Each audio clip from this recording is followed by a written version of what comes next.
آیا تھا محفل میں آنکھیں بیچنے، جب گیا واپس تو میلہ لے گیا، پڑھ کے اس نے نعت پاک مصطفیٰ سب کے حصے کی اکیلا لے گیا۔ دیار ہند میں صوفی سماج چلتا ہے، اسی کے زیر اثر کام و کاج چلتا ہے۔ جناب ان کی سرکار تو ابھی کی ہے، یہاں تو صدیوں سے خواجہ کا راز چلتا ہے۔ جناب ان کی سرکار تو ابھی کی ہے، یہاں تو صدیوں سے خواجہ کا راز چلتا ہے۔ نبی کے ذکر کا جو اہتمام کرتے ہیں، کہیے سبحان اللہ۔ کہاں جا رہے ہیں آپ لوگ؟ نبی کے ذکر کا جو اہتمام کرتے ہیں، فرشتے اس کی ادا کو سلام کرتے ہیں۔ نبی کے ذکر کا جو اہتمام کرتے ہیں، فرشتے اس کی ادا کو سلام کرتے ہیں۔ دنولی کی طرف کبھی رخ نہ کرنا اے نجدی، میرے حضور ہر گھر میں قیام کرتے ہیں۔ دنولی کی طرف کبھی رخ نہ کرنا اے نجدی، میرے حضور ہر گھر میں قیام کرتے ہیں۔ حضرات آئیے بلا تاخیر 15 منٹ گفتگو سماعت کرنے کے لیے ہماری جماعت کے ایک بہت بڑے عالم دین منبر شریف پر جلوہ گر ہیں، جن سے میری مراد خطیب اہل سنت ناشر مسلک اعلیٰ حضرت علامہ قاری عظمت حسین صاحب قبلہ منظری، میں گزارش کرتا ہوں کہ حضور والا مائک پر تشریف لائیں اور اپنے نورانی خطاب کو سنا کر کے ہم سامعین کے قلوب کو مالا مال فرمائیں۔ اپنے ہاتھوں کو اٹھا کر اپنے نبی کے نام پر استقبال کریں۔ نعرہ تکبیر، نعرہ رسالت، مسلک اعلیٰ حضرت، جشن عید میلاد النبی، عرس مقدس، علماء اہل سنت، خواجہ کا ہندوستان، نعرہ تکبیر، نعرہ رسالت۔ مرتبہ اپنے غلاموں کا بڑھا دیتے ہیں، مرتبہ اپنے غلاموں کا بڑھا دیتے ہیں، مرتبہ اپنے غلاموں کا بڑھا دیتے ہیں،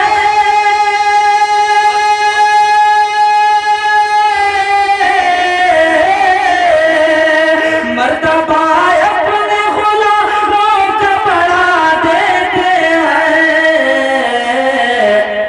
مصطفیٰ منگتوں کو سلطان بنا دیتے ہیں، مصطفیٰ منگتوں کو سلطان بنا دیتے ہیں، مرتبہ اپنے غلاموں کا بڑھا دیتے ہیں۔ اور حضرات ابھی ہمارے عزیزم قاری اجمیر علی صاحب پڑھ رہے تھے، اسلام رہے گا، بے شک رہتی دنیا تک یہ اسلام رہے گا، کیونکہ اس اسلام کی آبیاری، اس کے شجر کی آبیاری کیسی مقدس ہستیوں نے کی ہے۔ میں پیش کر رہا ہوں، سماعت فرمائیں کہ مرتبہ اپنے غلاموں کا بڑھا دیتے ہیں، مصطفیٰ منگتوں کو سلطان بنا دیتے ہیں، اور ایک دو سر نہیں اسلام کی عظمت کے لیے،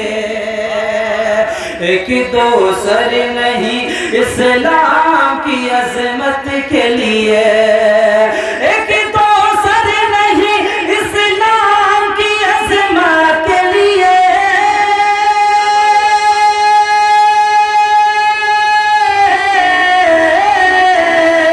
ایک دو سر نہیں اسلام کی عظمت کے لیے، کربلا والے بہادر کو کٹا دیتے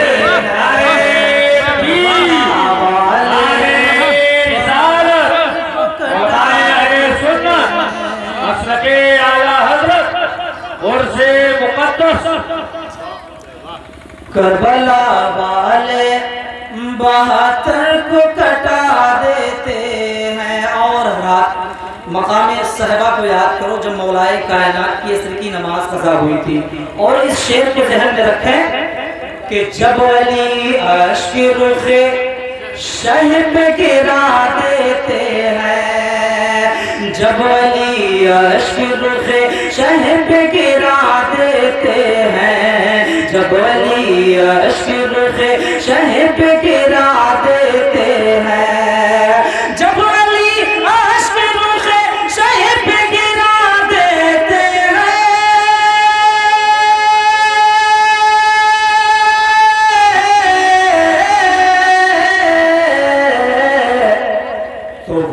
مغرب کو نبی عصر بنا دیتے ہیں، وقت مغرب کو نبی عصر بنا دیتے ہیں، مرتبہ اپنے غلاموں کا بڑھا دیتے ہیں، مصطفیٰ منگتوں کو سلطان بنا دیتے ہیں۔ بولے درود پاک اللہم صلی علی سیدنا مولانا محمد بارک وسلم صلاۃ و سلام علیک یا رسول اللہ صلی اللہ تعالی علیہ وسلم۔ حضرات میں نے آپ سے درود شریف پڑھنے کے لیے کہا، لیکن آپ لوگ اتنا خاموش ہیں، آپ کو پتہ نہیں کہ درود شریف کا مقام و مرتبہ کیا ہے۔ جب انسان درود شریف پڑھتا ہے تو اس کی زبان میں مٹھاس پیدا ہو جایا کرتی ہے۔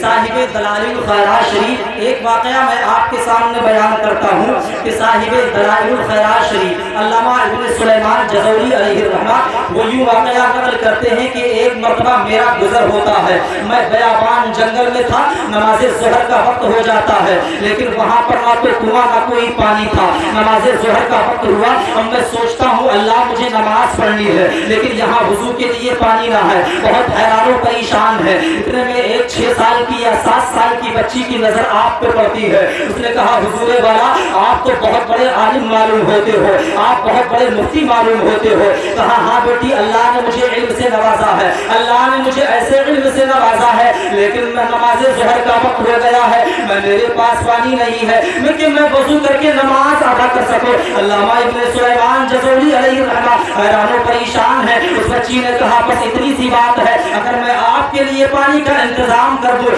آپ نماز ظہر ادا کر لیں گے۔ وہ بچی آپ کا ہاتھ پکڑ کے لے جاتی ہے، ایک کنویں کے پاس لے جاتی ہے، اس کنویں میں جیسے ہی اس بچی نے تھوک دیا وہ کنویں کا پانی باہر آ جاتا ہے۔ علامہ ابن سلیمان جزوری علیہ الرحمہ نماز ظہر پڑھ لیتے ہیں، ظہر ادا کرنے کے بعد میں اس سے پوچھتے ہیں بیٹی بتا آخر ماجرا کیا ہے، بیٹی بتا آخر معاملہ کیا ہے کہ تیری تھوک میں اتنی برکت کیسے آ گئی، تو نے اس کنویں میں جیسے ہی تھوکا یہ پانی اوپر آ گیا۔ اس بیٹی نے کہا حضور والا آپ کا کام ہو گیا آپ جائیے۔ علامہ سلیمان جزوری کہتے ہیں نہیں بیٹی تجھے بتانا ہی پڑے گا، آخر تیری عمر ایسی نہیں ہے کہ تو نمازوں کے ذریعے نماز ایسا کوئی وظیفہ کرے جس کی وجہ سے تیری تھوک میں مٹھاس پیدا ہو جائے۔ علامہ ابن سلیمان جزوری بار بار پوچھتے ہیں، تب اس بچی نے کہا تھا حضور والا میرا کوئی ایسا وظیفہ نہیں ہے، میں نے کوئی ایسا وظیفہ نہ کیا، ہاں بس میں اتنا جانتی ہوں کہ جب میں سوتی تھی روزانہ سوتی تھی میری ماں کہتی تھی کہ سونے سے پہلے 1000 مرتبہ درود پڑھ لیا کر، میں نے کوئی ایسا وظیفہ نہ کیا ہے، میری تھوک میں جو مٹھاس پیدا ہوئی ہے، میرے تھوک میں جو برکتیں ہوئی ہے وہ صرف اس وجہ سے ہے کہ میں نبی کے کونین پہ درود پڑھا کرتی ہوں۔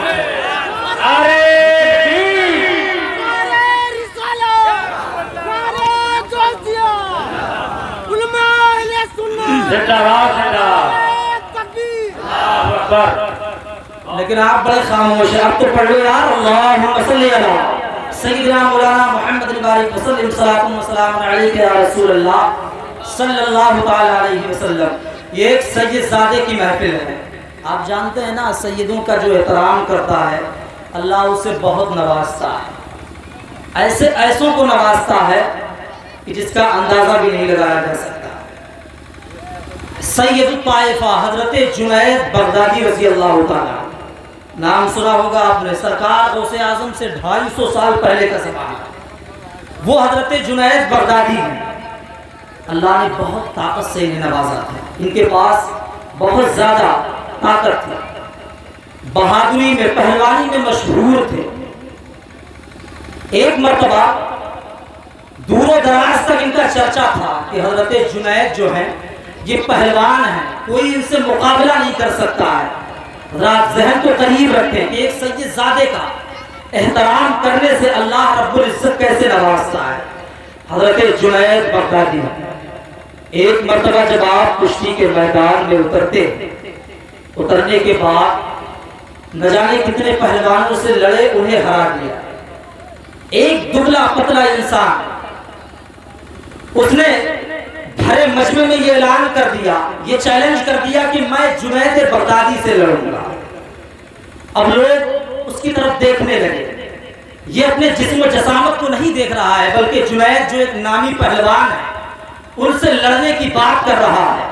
حضرت جنید بغدادی نے جیسے سنا کہ مجھے ایک دبلے پتلے انسان نے چیلنج دیا ہے، جیسے ہی اکھاڑے میں دونوں پہنچتے ہیں، جیسے ہی حضرت جنید بغدادی نے اسے نیچے پٹکا، حضرت جنید بغدادی کے کان میں اس نے یوں کہا تھا، اے جنید میں کوئی پہلوان نہیں ہوں، میں ایک سید زادہ ہوں، کچھ دن ہو گئے ہیں میرے بچے فاقے سے گزر رہے ہیں، میرے گھر میں کھانا نہیں ہے، میں اس لیے لڑنے آیا ہوں تاکہ میرا کچھ انتظام ہو جائے گا۔ اللہ اکبر۔ حضرت جنید بغدادی نے جیسے ہی اتنا سنا، اب وہی سید زادے کے جو اوپر سے نیچے آ جاتے ہیں، 3 مرتبہ کشتی ہوتی ہے لیکن حضرت جنید بغدادی ہار جاتے ہیں، اور وہی سید زادہ انعام و اکرام لے کر چلا جاتا ہے، اور لوگوں نے کہا جنید تمہاری پہلوانی ختم ہو گئی ہے، تم نے اپنا نام ختم کر دیا ہے، پہلوانی سے تمہارا نام مٹ گیا ہے۔ تو حضرت جنید بغدادی گھر واپس چلے جاتے ہیں، رات میں سید کونین کا دیدار ہوتا ہے، اللہ کے نبی صلی اللہ تعالی علیہ وسلم حضرت جنید بغدادی کے خواب میں آتے ہیں،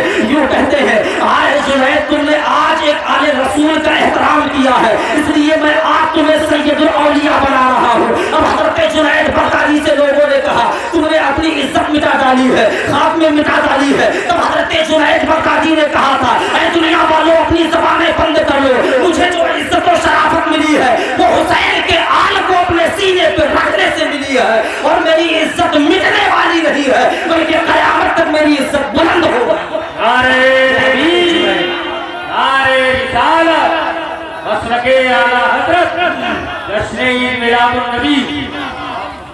وہ حضرت جنید بغدادی کو اللہ رب العزت نے اس قدر نوازا، سید الاولیاء بنایا گیا، اپنے زمانے کے ولیوں کے سردار کے نام سے جانے گئے۔ او دنیا والوں تم آج کہتے ہو کہ میں ہار گیا ہوں کشتی، ارے آج ہی تو میں جیتا ہوں۔ جو عزت مجھے آج ملی ہے اس سے پہلے مجھے عزت نہ ملی تھی۔ بڑے خوش نصیب ہیں دنولی کے یہ مسلمان جنہوں نے ایک سید زادے کی محفل کا انعقاد کیا ہے۔ اللہ رب العزت کی بارگاہ میں دعا ہے کہ سیدوں کے احترام و احترام کی وجہ سے اللہ رب العزت ان کے کاروبار میں بے پناہ برکتیں عطا فرمائے۔ آخر میں میں بس یہی کہوں گا جلسے جلوس خوب سجاؤ لیکن میرے بھائی نمازوں کی پابندیاں کیا کرو، جلسے جلوس خوب سجاؤ لیکن غریبوں کا حق نہ مارا کرو، جلسے جلوس خوب سجاؤ لیکن ماں بہنوں کا خیال کر لیا کرو۔ آج ہمارا پڑوسی اگر ہم سے ناراض ہے تو قسم خدا کی پیارے ہم اگر جلسے جلوس کرتے رہیں گے، ماں باپ ناراض ہیں، بھائی ناراض ہیں، تو یہ ہمارے جلسہ جلوس کام نہیں آئیں گے بلکہ ماں باپ اگر راضی ہوں گے وہ کام میں آئے گا۔ اس لیے اے لوگوں جلسے جلوس تو خوب سجایا کرو لیکن اپنے گھروں کے حقوق یعنی حق العباد، حقوق العباد اس کا خاص کر اہتمام کیا کرو۔ اللہ رب العزت کی بارگاہ میں دعا ہے کہ پروردگار عالم ہمارے بولنے میں جو کچھ بھی قصد سان غلطیاں ہیں مولا اپنے فضل و کرم سے معاف فرمائے۔ استغفر اللہ ربی من کل ذنب و اتوب الیہ۔